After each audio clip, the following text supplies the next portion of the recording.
Tercera parte. Esther. El amor de una nieta.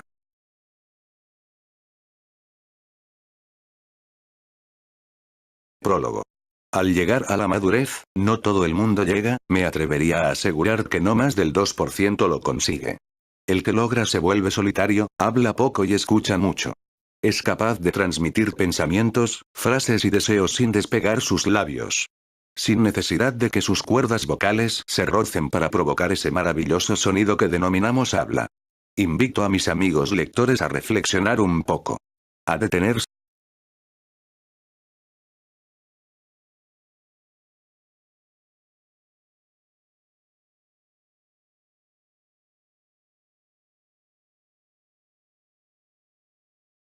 O el sonido lento, pausado y rítmico de un pequeño órgano en forma de amor que late, late y late repartiendo vida.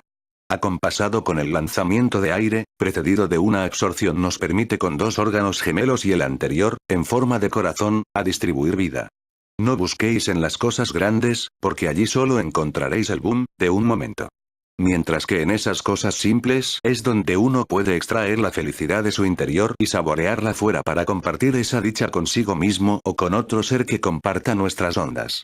Al llegar a la madurez, eres consciente que lo maravilloso de la vida son las cosas sencillas y cuanto antes las descubras antes alcanzarás la plenitud, la madurez.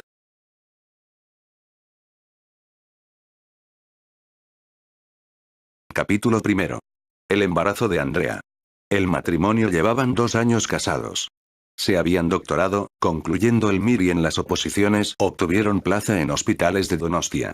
Proseguían en el palacete, cuidando a aquel maravilloso anciano que a pesar del avance de la enfermedad y gracias a los descubrimientos de la medicina natural lograron lentificar la enfermedad. Algunos movimientos le faltaban frescura, especialmente mayor rapidez, pero seguía valiéndose por sí mismo. Era sábado cuando cenando en armonía, en los postres, Andrea arropada por Greet, le confirmaron que iba a ser abuelo. Dejó escapar unas lágrimas, su edad, pero especialmente la enfermedad, le habían ablandado.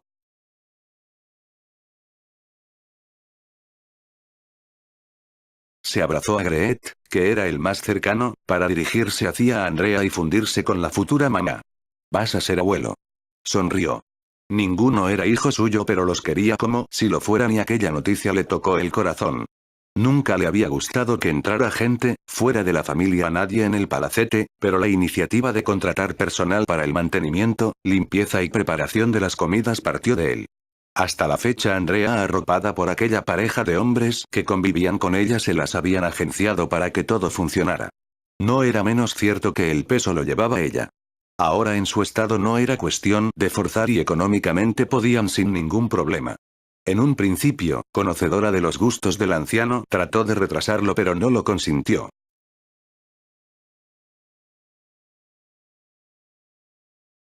Ese mismo lunes contactó con personal de confianza para que se hicieran cargo del palacete. Adquirió un par de adosados cercanos a la vivienda para instalar allí al personal de servicio, encargándose personalmente de contactar y dirigir al servicio. Los fines de semana sacaba la embarcación cuando la mar lo permitía y unas veces con los de casa, otras con su gran amigo y compañero olímpico, que a pesar de sacarle 6 años se mantenía en unas condiciones envidiables, pasaban una de las 2 jornadas en la mar. Por Costa Rica se dejaron caer con menos asiduidad, pues el estado de Andrea, aunque bueno, el ginecólogo le aconsejó no hacer vuelos de esa duración.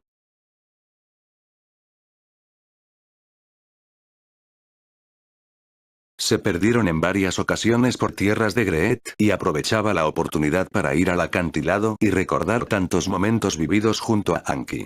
Su madre había fallecido y por Madrid no se solía dejar ver. Algún verano pasó por el chalet de Gandía para compartir un fin de semana con la familia directa, pero lo hacía únicamente por compromiso, no eran las personas con las que le gustaba compartir veladas, a pesar de llevar su propia sangre. Tanto su hermana pero especialmente su esposo, aunque siempre tuvieron un comportamiento exquisito, sus formas y su modo de vida no iban con su temperamento y forma de entender la vida.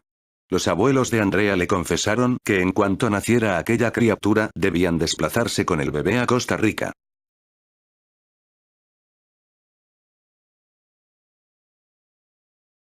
No estaban para viajar y deseaban conocer a su bisnieta. Tenían su promesa y aquellos ancianos antes de ir a dormir rezaban al Señor para que los mantuviese con vida hasta poder conocerla. Las empresas de la familia habían adquirido una expansión internacional y pudieron ayudar a numerosas personas tanto del país centroamericano como español. No con la frecuencia que le hubiera gustado, pero se dejó ver en varias ocasiones en los centros de enseñanza donde trabajó.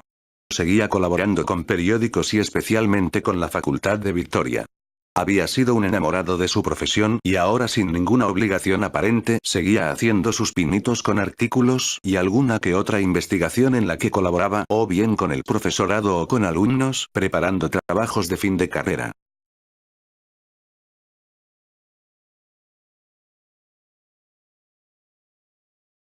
En el palacete la habitación continua a la que compartían Andrea y Greet se reformó por completo para prepararla para el nuevo ser que en menos de un mes tomaría posesión de su habitación. Estaba radiante, bella, inmensa en todos los sentidos, pero especialmente en ternura, en un amor sin límites hacia aquella personita que se movía en sus entrañas.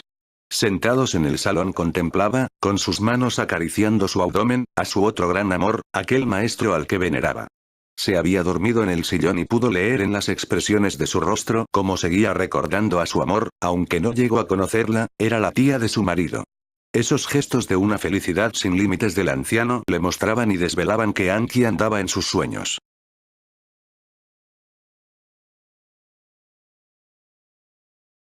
Se pasó cerca de 10 minutos contemplándolo hasta que se percató que otra persona hacía lo propio con su persona. Al cruzar su mirada, sonrió a su esposo. No hubo necesidad de romper el silencio. En esa mirada se pudieron comunicar a la perfección. Se levantó, se puso junto a ella sentándose sobre el reposabrazos del sillón, para abarcar aquel vientre con sus manos. Esa parte de la anatomía de su amada albergaba el fruto de su amor. Abrazados contemplaban al personaje. Qué mayor estaba. Su estado de buena esperanza, con una sensibilidad superior a la normal, no le dio pie a retener sus lagrimales y unas gotas portadoras de una ternura sin fin hacia Julián se dejaron caer para transmitir todo lo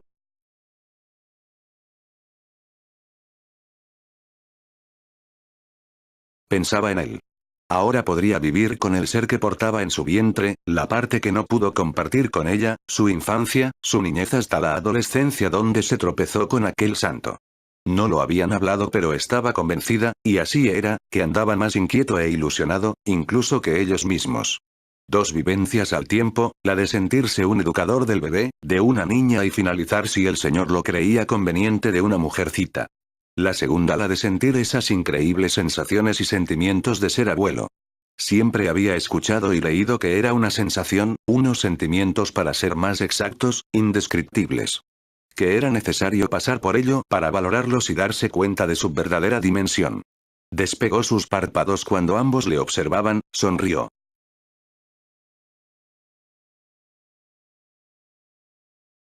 Qué pocas palabras se precisaban en aquella familia para que las preguntas y las respuestas entre sus componentes fueran inmediatas. Navegaban por la sala las ondas cerebrales para transmitirle todo el cariño y amor que aquella pareja le profesaba.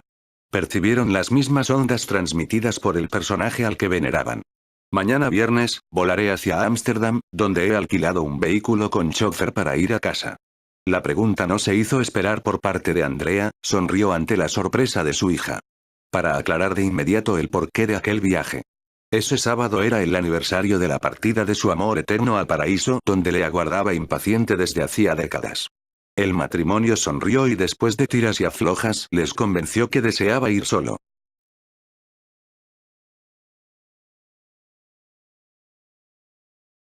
La conversación se desató entre la pareja y el anciano. Andrea era consciente que no lo iba a convencer y por fin cedió. Se valía por sí solo y tampoco era cuestión de agobiarlo. Iba a estar padeciendo hasta que regresara, eso era inevitable, pero se debía ir acostumbrando a esas sensaciones porque en fechas no muy lejanas le tocaría vivirlas con su bebé al llegar a la adolescencia. Le propusieron mil y una soluciones, pero estaba claro que viajaría solo. Esa mañana del viernes el coche salía del palacete con la pareja y el anciano camino de Irún, en concreto en dirección al aeropuerto de Donostia. Una vez que entró por la puerta de embarque, saludó con el clásico gesto de la mano, para perderse a continuación por los pasillos, hasta alcanzar la puerta correspondiente a su vuelo.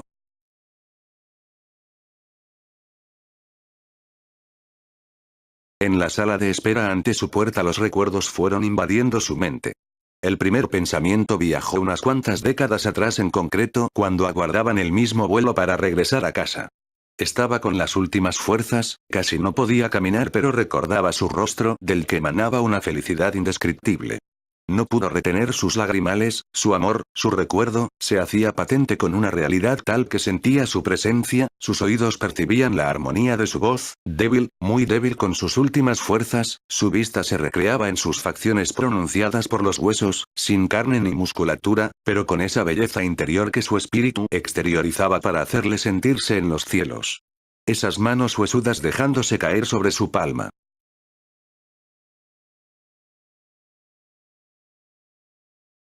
Dios. Su primer encuentro en la valla que separaba la playa del paseo en Gandía. En su regreso a casa, aquella mano había cambiado notablemente de volumen, pero los sentimientos que transmitió en aquellos instantes eran muy superiores, si es que se podía medir la diferencia en el infinito. Una joven con una ternura especial se aproximó a su asiento y le preguntó: ¿Se encuentra bien? Alzó su mirada, enjugó sus lagrimales, que le impedían ver con nitidez la figura de aquella dulzura, y sonriéndole le confesó que eran recuerdos, recuerdos demasiado dulces para no derramar toda la dicha que embargaba su ser. Las lágrimas eran el escape a tanta felicidad que de retenerlas habría estallado.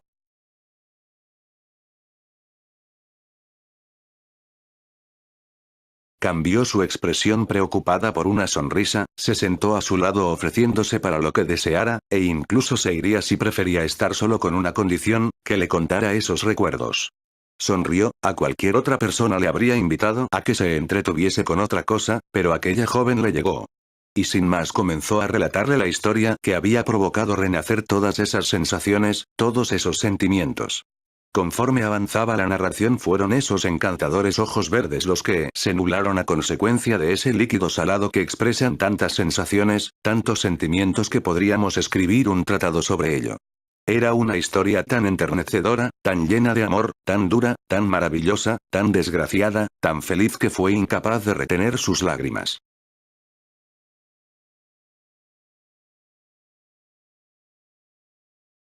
¿Se encuentra bien, señorita?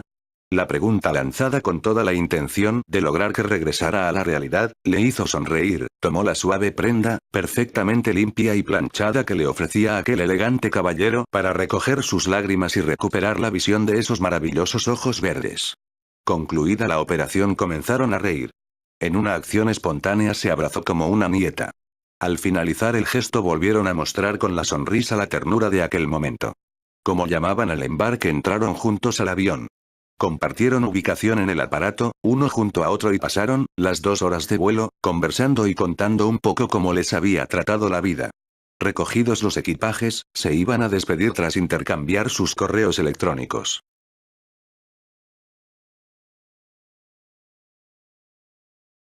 Cuando le preguntó si le iban a buscar, ante la negativa y la intención de coger el tren, se ofreció a acompañarle hasta su destino. No quería molestarle, pero era un placer acompañarle hasta casa. En la puerta de salida el chofer con el cartel aguardaba a su cliente. Tomó los equipajes de los pasajeros para dirigirse al vehículo. Llevaron a la joven en primer lugar a un barrio de Ámsterdam, lugar de residencia de la joven, y tras los correspondientes saludos de despedida el chofer tomó rumbo a Ouessant, la pequeña localidad francesa, junto a los acantilados del Mar del Norte. En la puerta de su hogar, dio una gratificación al chofer y quedó el domingo. Una vez desayunado regresaría al aeropuerto para tomar el vuelo y regresar al palacete.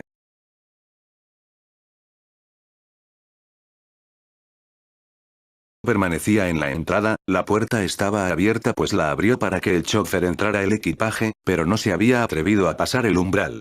Permaneció por espacio de 20 minutos, temeroso, emocionado, encogido, indeciso, pero su espíritu se había elevado hasta el último cielo. Su nido de amor, cuántas cosas compartidas en aquellas paredes, cuánta dicha sin fin, cuánta ausencia de egoísmo conservaban aquellos espacios, cuánta comprensión.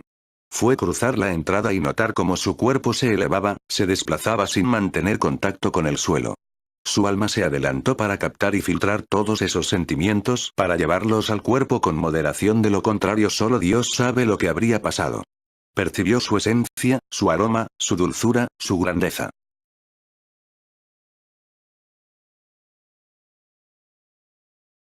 Percibió tantísimas sensaciones y sentimientos que si no hubiera sido por su alma, aquel cuerpo no habría sido capaz de resistir tanta felicidad.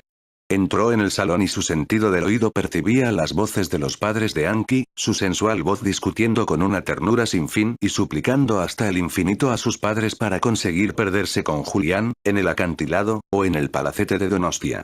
No se percató pero sus lagrimales habían comenzado a desprender, desde el mismo momento que se quedó frente a la puerta, unas lágrimas.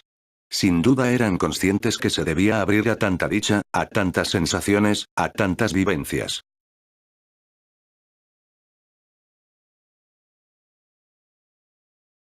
Al iniciar el ataque a la escalera que conducía a su nido de amor, las piernas le comenzaron a temblar, la edad, su enfermedad y toda esa carga de sensaciones no le permitían conservar las suficientes fuerzas para mantenerse en pie. Dejó, amarrado como dicen en la tierra de Andrea a la barandilla de las escaleras, caer sus piernas hasta lograr sentarse sobre los primeros peldaños. De nuevo su esencia, de nuevo la suavidad de su piel, de nuevo la armonía de su voz, de nuevo el dulzor de sus labios, de nuevo sus ojos devorando su cuerpo. Permaneció en los escalones unos minutos, tras liberarse de la carga emocional, consiguió recuperar la posición bípeda y proseguir la ascensión a la cima de su hogar. Al penetrar en la habitación, un fundido dejó sin luz su sentido de la vista para percibir 1000 colores, 1000 movimientos.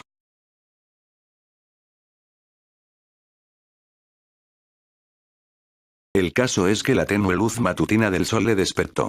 Sobre el lecho, sin ropas, completamente desnudo y abrazado a la almohada. La calefacción a tope. Las sensaciones que percibía eran las mismas que experimentaba cuando el amor los embriagaba por la noche y en las mañanas no sabían muy bien si seguían en la tierra o habían aterrizado en el cielo. Abrazados sobre la cama con el traje de Adán y Eva, saboreando todo lo compartido. Se metió directo a la ducha y el hidromasaje se encargó de regresarlo a la realidad, al presente. Bajó las escaleras, salió de casa y fue directo a la cafetería donde compartía con ella momentos de soledad o de compañía con sus amigas. No reconoció a nadie, desayunó y andando se aproximó al acantilado con ganas de reencontrarse con ella.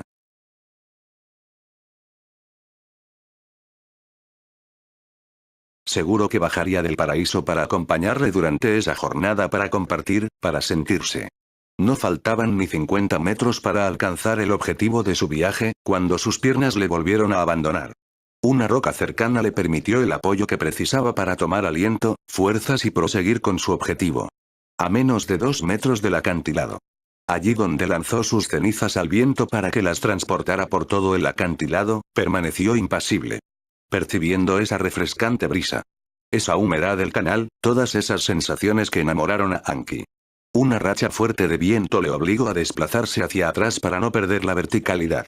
Ese mismo viento lo envolvió, desapareciendo toda sensación captada por los sentidos.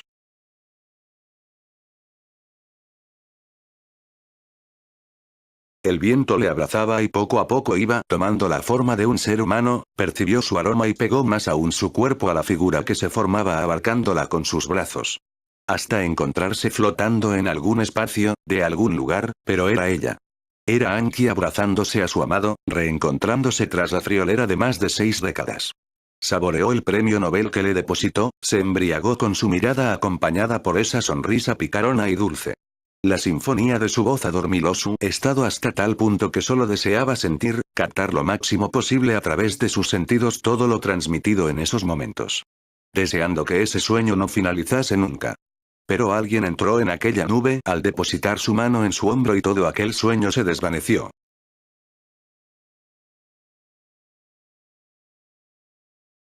Se encontraba sentado en una roca del acantilado y al girar su cabeza para averiguar quién había depositado su mano en el hombro no reconoció a la persona que le separó de su amor.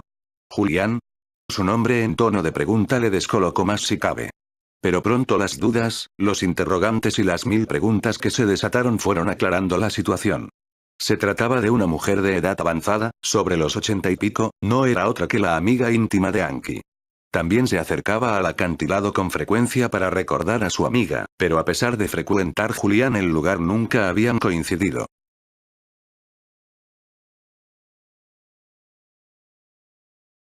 Captaba tantísimas sensaciones y sentimientos que si no hubiera sido por su alma, aquel cuerpo no habría sido capaz de resistir tanta felicidad. Entró en el salón y su sentido del oído percibía las voces de los padres de Anki, su sensual voz discutiendo con una ternura sin fin y suplicando hasta el infinito a sus padres para conseguir perderse con Julián, en el acantilado, o en el palacete de Donostia. No se percató pero sus lagrimales habían comenzado a desprender, desde el mismo momento que se quedó frente a la puerta, unas lágrimas.